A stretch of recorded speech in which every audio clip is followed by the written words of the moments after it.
They gave me the station because nobody else wanted it. That is not a complaint. I want to be clear about that from the start, because everything that happened afterward might make it sound like I was bitter, like I had some grudge to settle with the universe. I did not.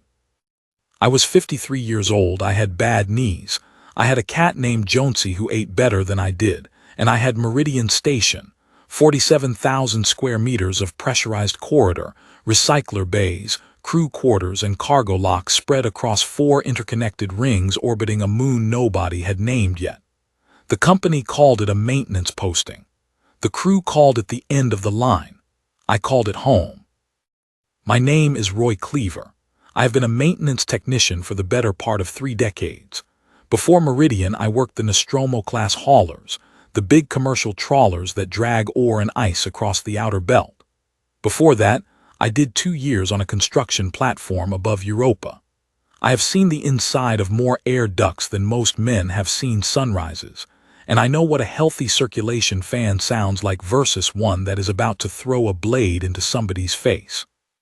That is not a glamorous skill. It kept me alive, and it kept the people around me alive, and that has always been enough. There were 11 of us aboard Meridian when the Sovereign arrived. I say arrived. That is not quite right.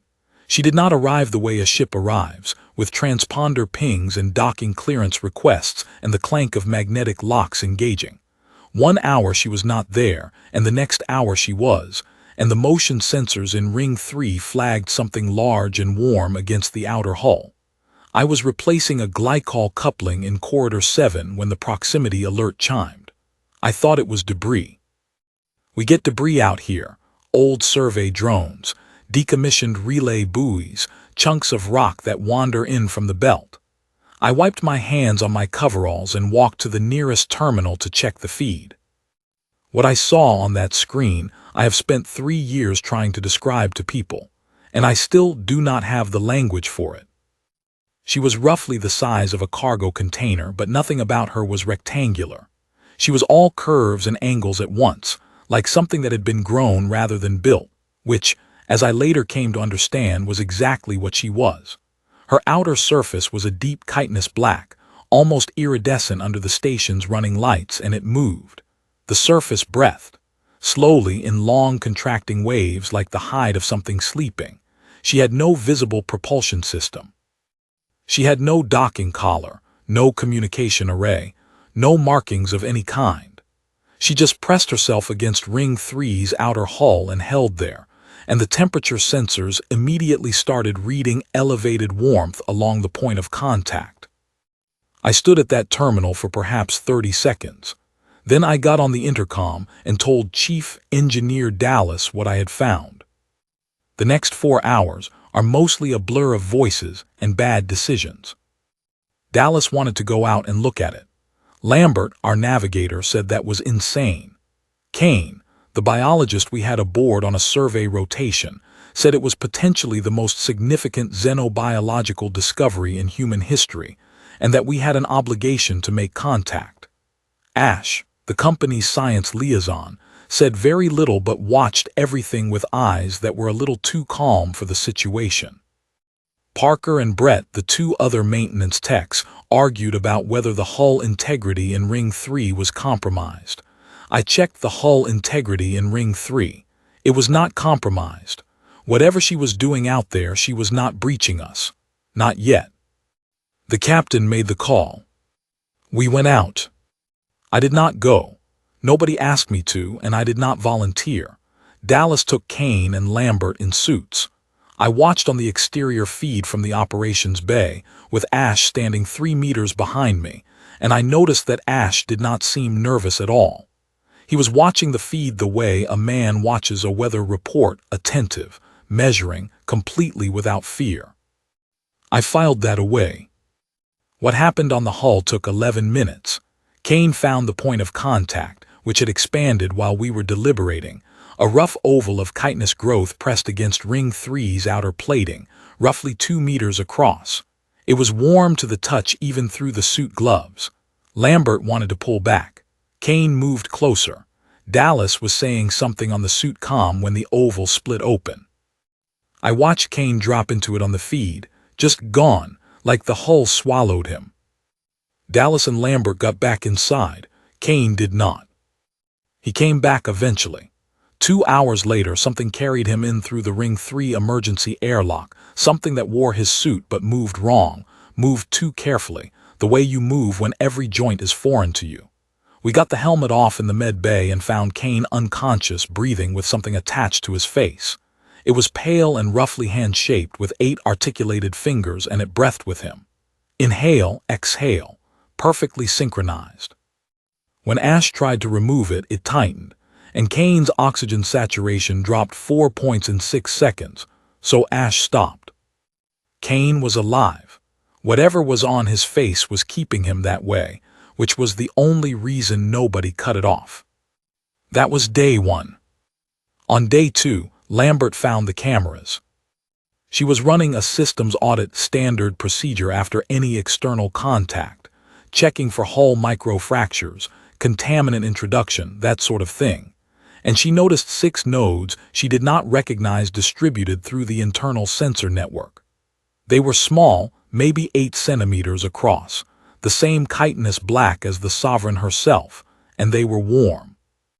They had attached themselves to existing sensor conduit junctions at 6 points around the station, 2 in the crew quarters ring, 1 in the med bay corridor, 1 in the cargo lock approach, 1 outside the operations bay, and 1, as it turned out, 6 meters from where Kane was lying in his bed. They were not just warm, they were transmitting. Ash confirmed it with a signal analyzer. Short-burst bioelectric pulses, irregular interval point-to-point with the Sovereign on the hull. She was watching us. Watching Kane specifically, the camera outside the med bay had line of sight directly to his bunk, but watching everything else too. The crew moving through the corridors, the shift changes, the meal rotations, who went where, when, and how many of us there were. Dallas called a meeting.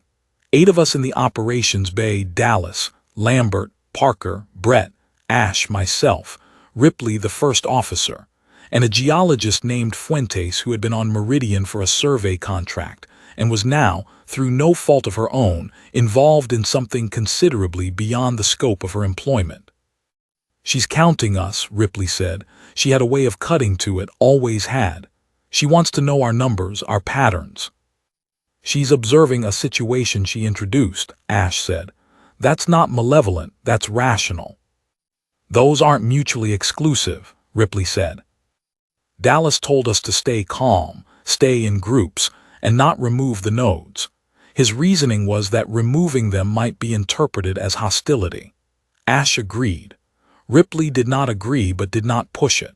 Parker said he didn't like having alien eyes in the head while he was using the facilities, which got a short laugh that died quickly because nothing was actually funny.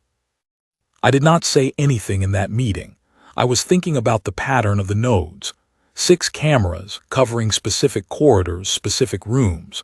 She had placed them the way I would place sensors in a system I was trying to understand, not randomly, not out of idle curiosity. She was mapping us, learning the geometry of us. I went back to work after the meeting. I had 16 outstanding maintenance items and a glycol coupling that still needed finishing. The work did not stop because something large and frightening had attached itself to our hull. The recyclers still needed their filters changed. The ventilation fans still needed their weekly inspection. The water reclamation system had a minor mineral buildup in line 4 that would become a major problem if I left it another week. I worked. I thought about cameras. I thought about what kind of intelligence places cameras before it does anything else. Kane woke up on day 3. The thing on his face was gone. Nobody saw it leave. The med bay door had been sealed per Dallas's standing order, with Ash as the only authorized entrant, but when Ash went in for the morning vitals check, the creature was simply absent, and Kane was sitting up, blinking, asking for water. He said he felt fine. He said he was hungry. He said the last thing he remembered was bending down to look at the oval on the hull, and then nothing. He ate, he talked. He told Lambert he felt better than he had in years, which I thought was an odd thing to say, but Kane was always a little theatrical. He was at the dinner table with 6 of us when it happened. I was not there. I was in the ventilation shaft above Corridor 9, replacing an impeller bearing that had been squealing for a week. I heard it through the ductwork, not the sound itself, but the sound of the people reacting to whatever made the sound, which was worse in some ways. Lambert screaming, something heavy hitting the floor, Dallas's voice cutting over the intercom, clipped and urgent, and then Parker's voice, and then silence. I stayed in the duct for 30 seconds. Then I backed up to the junction point and took the branch toward the crew ring. I did not go to the dining area. I went to the maintenance crawlspace above it first and looked down through the inspection grate. Kane was on the floor. Something had come out of him through him was the honest word for it. The table was overturned.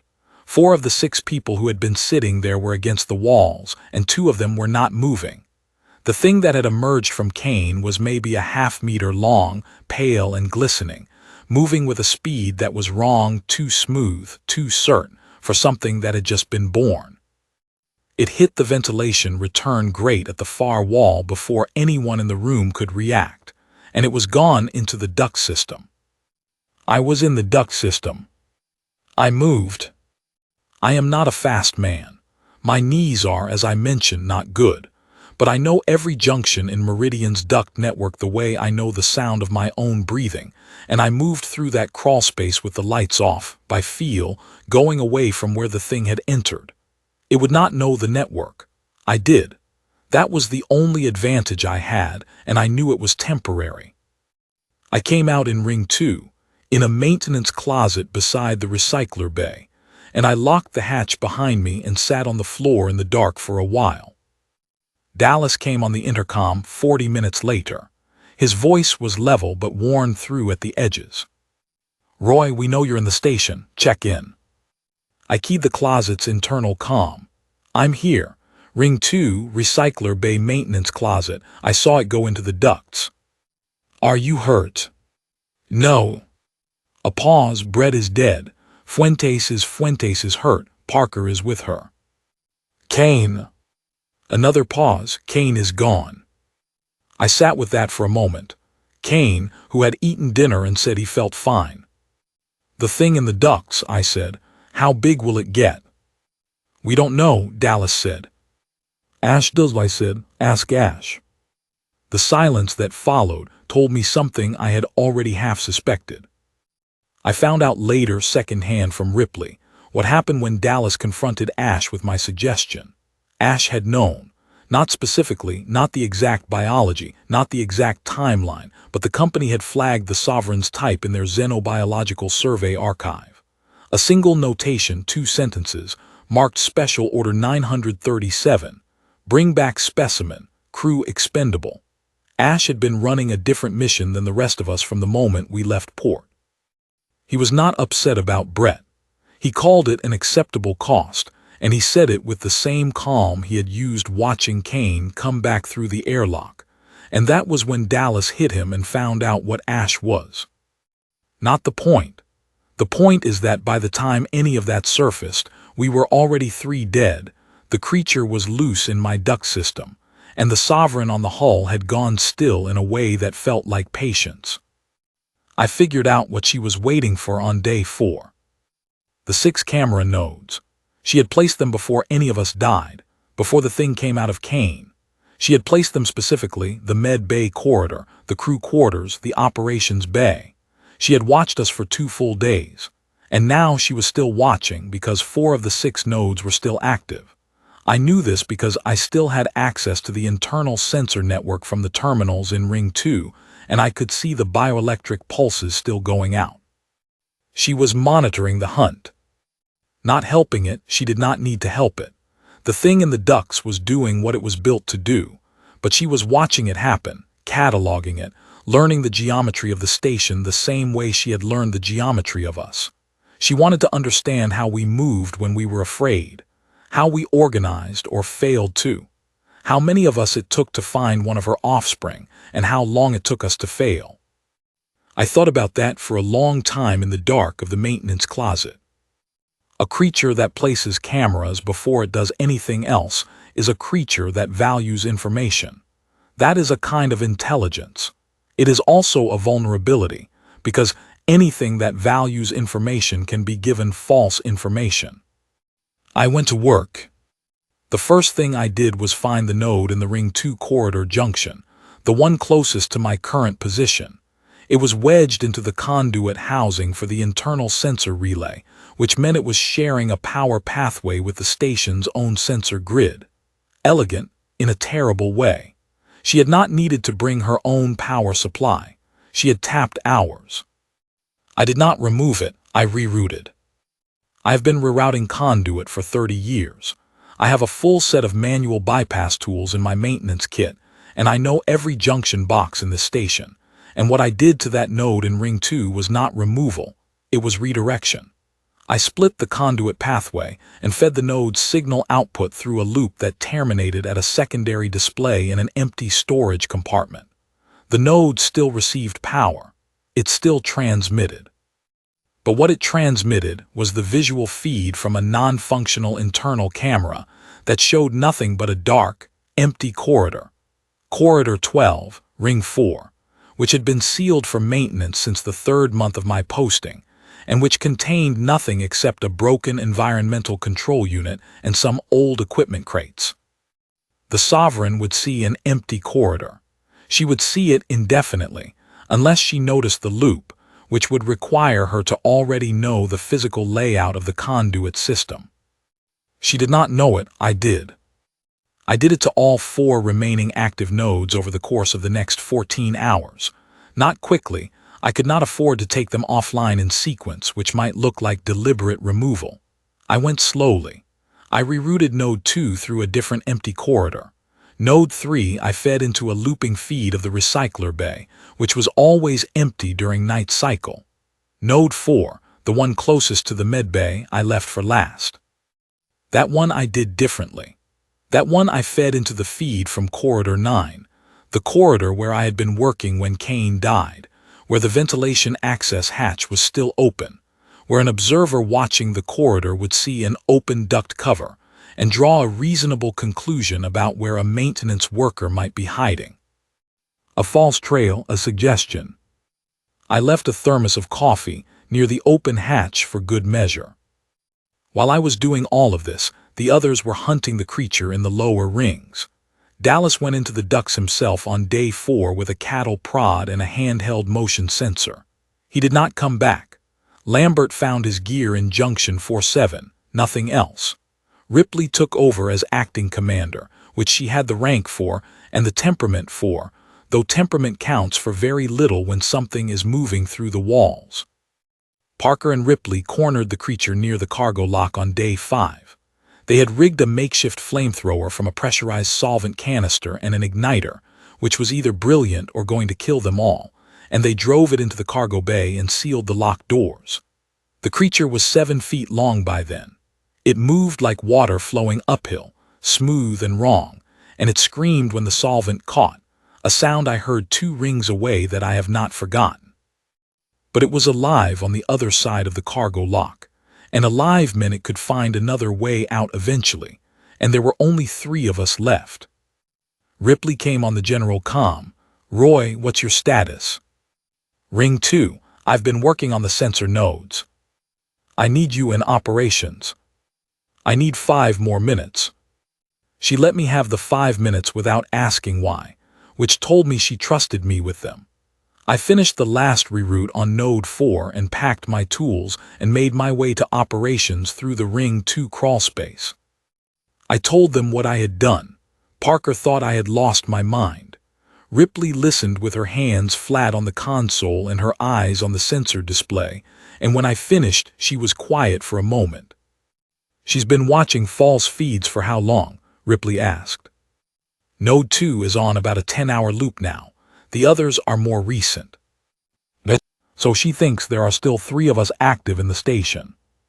She thinks there are 3 of us, and she thinks one of them is camping near an open duct hatch in Ring 3. Another silence. Parker was looking at me differently now. That's not enough, Ripley said.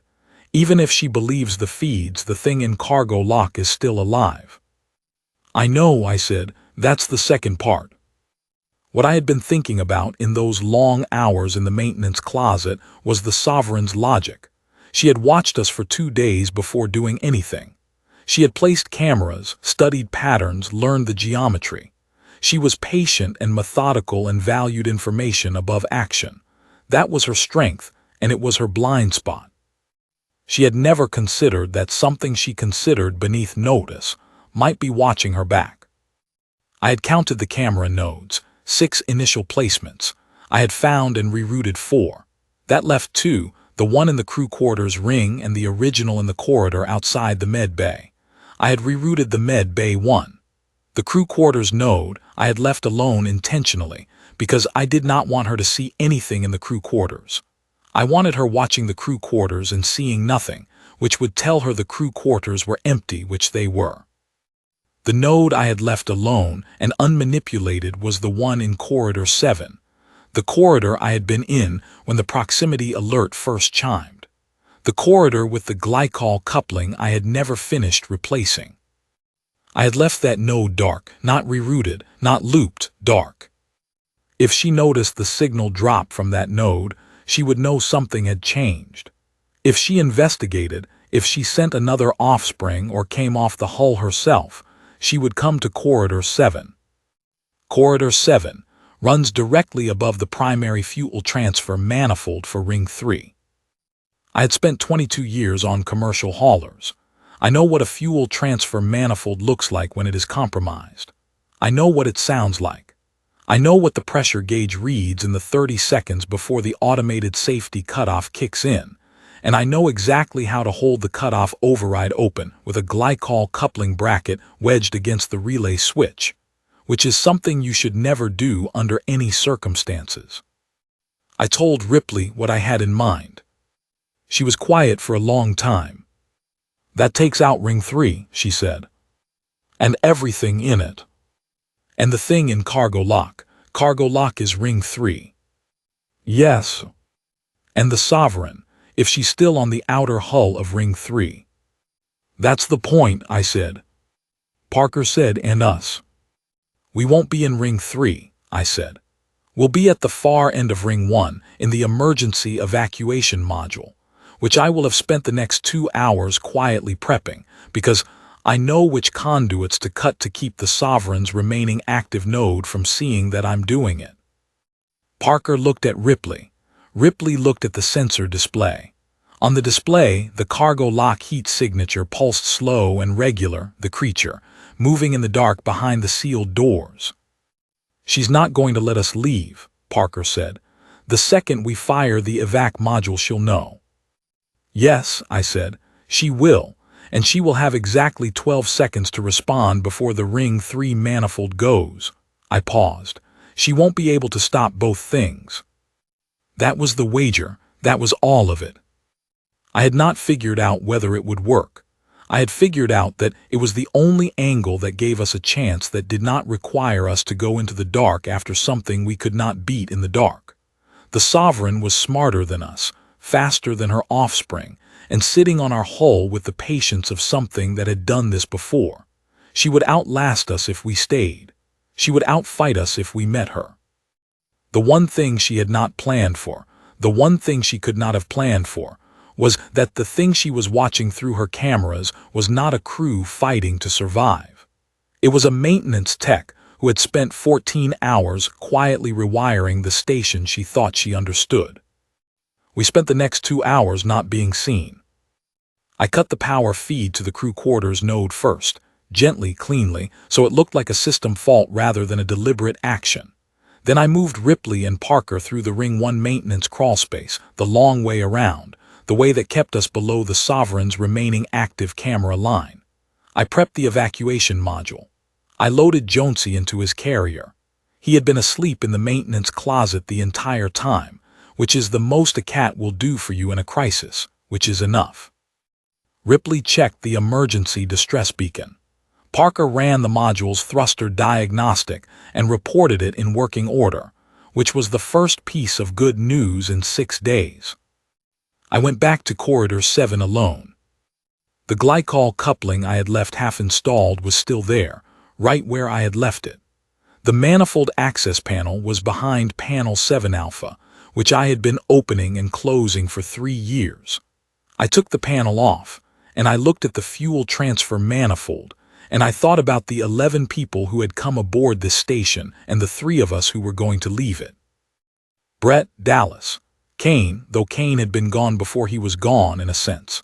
Fuentes, who had signed on for a geology survey and gotten something else entirely.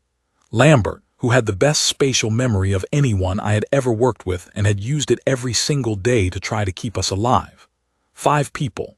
5 people who had done their jobs, or tried to, in a situation that none of us had been trained for, in the face of something that did not recognize us as anything worth preserving.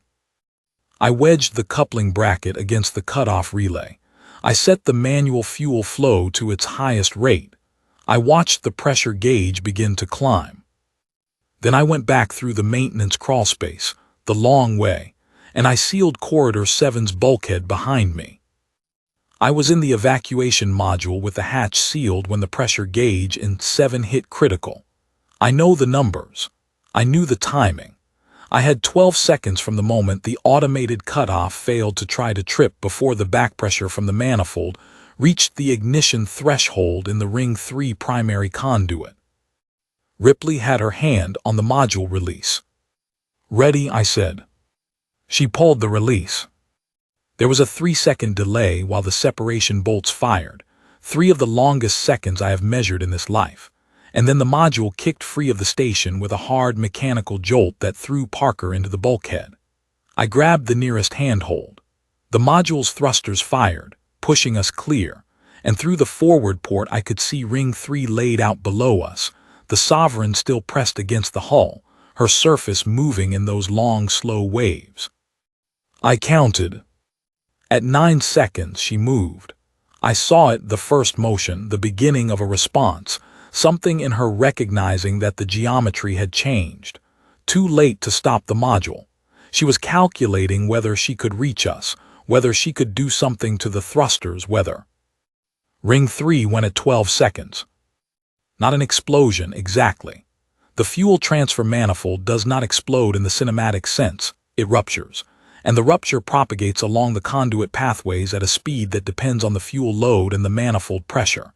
And the propagation in this case reached the Ring 3 junction in roughly 4 seconds, and the Ring 3 structural integrity failed at 6.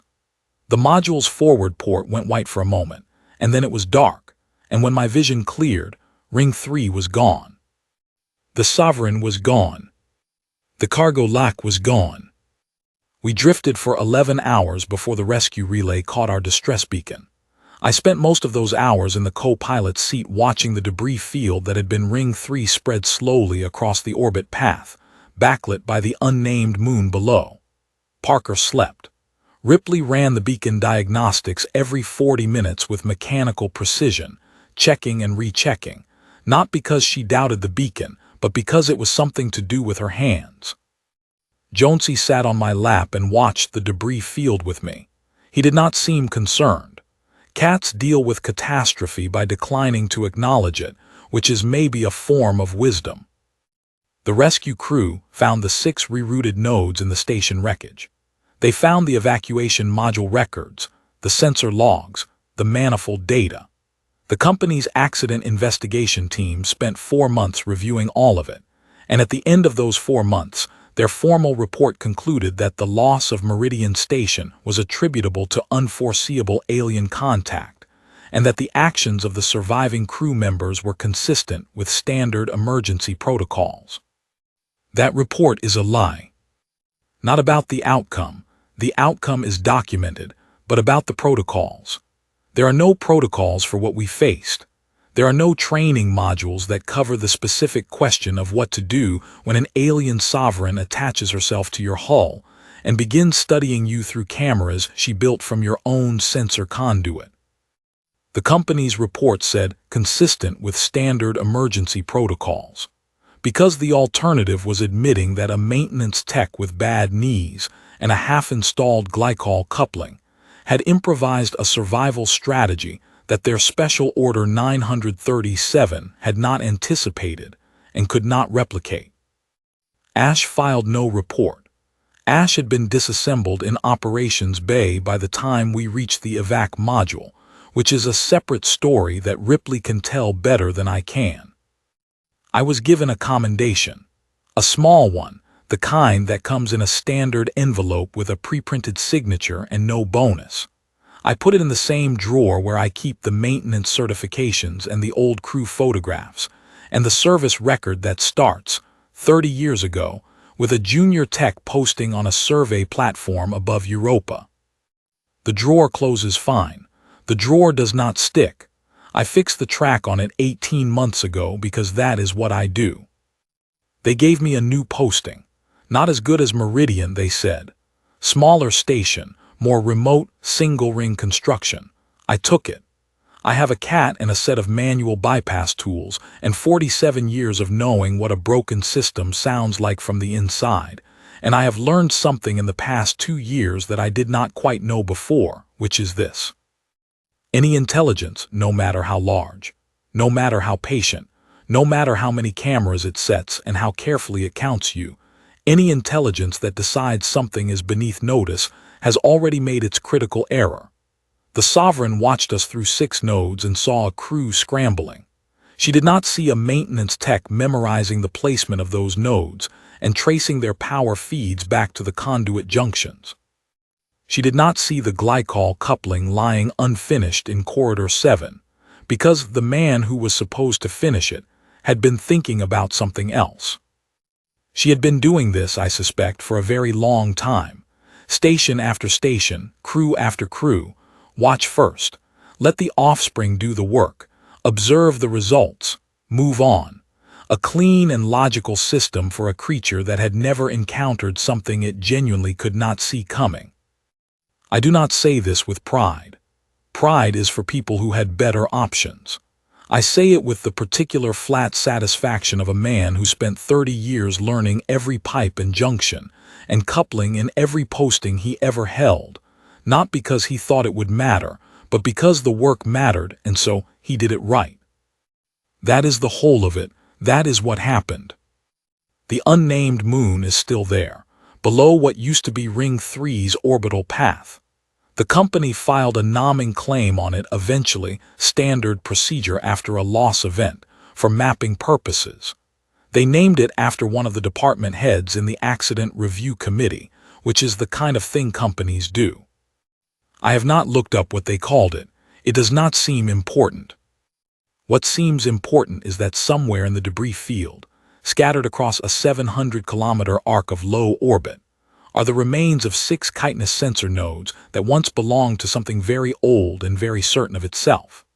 And somewhere in that same arc, tumbling slow and dark and permanent, is the evidence of what happens when that certainty runs into a man with a bypass wrench, and nothing better to do with the next 14 hours than rewire the station you thought you understood. Jonesy is asleep on the console behind me. The new station's ventilation fans sound fine.